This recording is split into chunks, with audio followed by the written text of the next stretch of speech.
Assalamualaikum, masih di channel Dapur Abi. Video kali ini Dapur Abi akan membagikan resep jahe instan. Kalau di video sebelumnya sudah ada resep jahe instan ataupun resep kunyit instan. Di video kali ini saya berusaha mempersingkat cara membuatnya dengan tujuan meminimalisir kegagalan apabila teman-teman ingin mempraktekannya. Simak videonya sampai habis.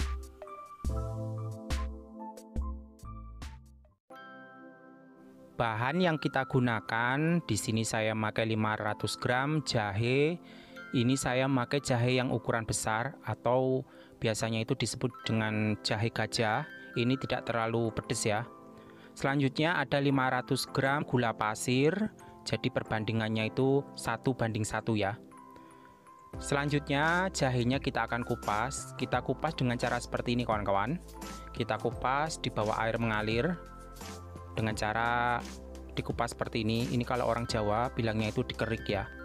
Jadi yang terbuang itu tidak terlalu banyak kawan-kawan. Yang terbuang itu hanya kulit bagian pinggirnya saja. Kita kerik seperti ini. Kalau di bawah air mengalir seperti ini lebih cepat dan juga lebih bersih ya. Pas waktu kemarin tuh membuat resep kunir, ngupasnya pakai cara seperti ini, itu juga lebih cepat, juga lebih gampang kawan-kawan. Nah, kita kupas sampai bersih seperti ini. Selanjutnya setelah kita kupas, lalu kita potong tipis-tipis ya. Ini gunanya nanti pas waktu di blender itu biar lebih cepat itu ya, cepat hancur ya. Jadi kita potong tipis-tipis seperti ini. Selanjutnya kita blender. Ini saya menggunakan blender jus. Ini untuk airnya saya tambahkan 200 ml ya. Jadi kalau mau lebih cepat kering, airnya itu jangan terlalu banyak. Yang penting itu pas waktu di blender, itu blendernya itu bisa muter. Jadi penambahan airnya itu jangan terlalu banyak kalau memang pengen lebih cepat ya. Kalau airnya terlalu banyak, nanti pas direbus itu nggak cepat kering kawan-kawan. Jadi lama banget keringnya. Nah, selanjutnya kita akan rebus. Ini sudah saya siapkan penggorengan. Ini kita rebus sampai agak kering ya. Pokoknya sampai jahenya ini pekat gitu kan kawan. Ini pas waktu pertama ini pakai api besar nggak apa-apa, biar lebih cepat kering. Nah, sampai agak pekat seperti ini kawan-kawan. Kalau sudah pekat seperti ini, baru kita masukkan gula pasirnya ya. Gula pasirnya kita masukkan. Kalau resep yang terdahulu kan yang pernah saya bagikan itu kan direbus bersamaan ya. Jadi antara gula sama jahenya kan direbus bareng ya. Nah, kalau ini beda kawan-kawan. Sebetulnya membuat resep jahe instan itu memang harus butuh ketelatenan dan kesabaran kawan-kawan. Memang benar-benar harus telaten, harus sabar. Nah, ini hal yang paling tersusah itu menurut saya di step yang ini kawan-kawan. Ini kan sudah mulai mengering kan. Ini apinya itu harus dijaga. Yang penting tuh mau pakai api besar atau mau pakai kecil, yang penting tuh jangan sampai gosong kawan-kawan. Kalau saya itu selalu apinya itu kadang saya besarkan, kadang saya kecilkan. Pokoknya yang penting itu jangan sampai gosong gitu ya. Nah, kalau sudah kering seperti ini step yang paling susah menurut saya. Ini kalau orang tidak sabar, pasti ini gagal di step yang ini. Nah, ini kan sudah kering seperti ini kan. Ini kalian bisa matikan apinya. Apinya kalian matikan atau paling kecil apinya. Sambil kita aduk, lalu kita tekan-tekan seperti ini kawan-kawan. Jadi ini memang step yang paling susah.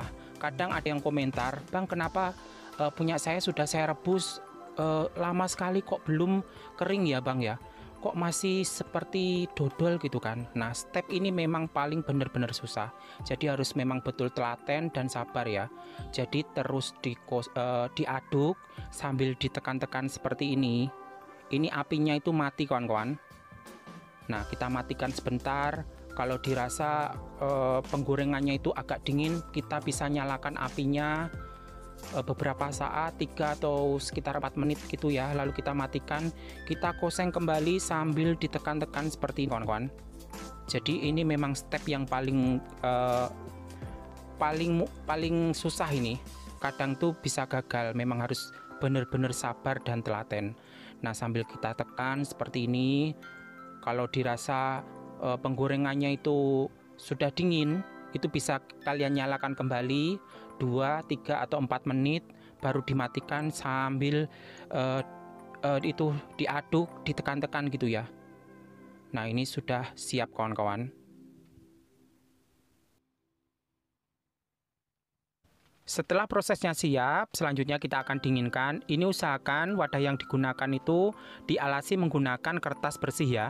Ini tujuannya agar serbuk jahenya itu tidak berkeringat ataupun berair ya.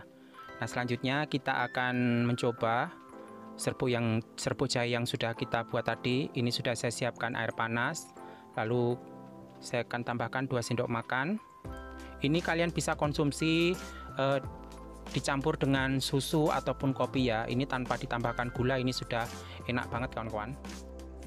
Kalau ada yang bertanya ini ada ampasnya atau tidak, yang saya seduh saat ini ada ampasnya ya, karena saya tidak blender kembali. Kalian semuanya mau hasilnya itu tanpa ampas, setelah serbuk jahenya itu dingin, kalian bisa blender kembali ya, sampai menghasilkan serbuk jahe yang paling halus. Nah, itu nanti kalau diseduh itu tanpa ampas. Kalau saya itu lebih suka seperti ini, jadi ini langsung saya simpan di dalam toples. Ini sudah enak banget kawan-kawan. Semoga bermanfaat.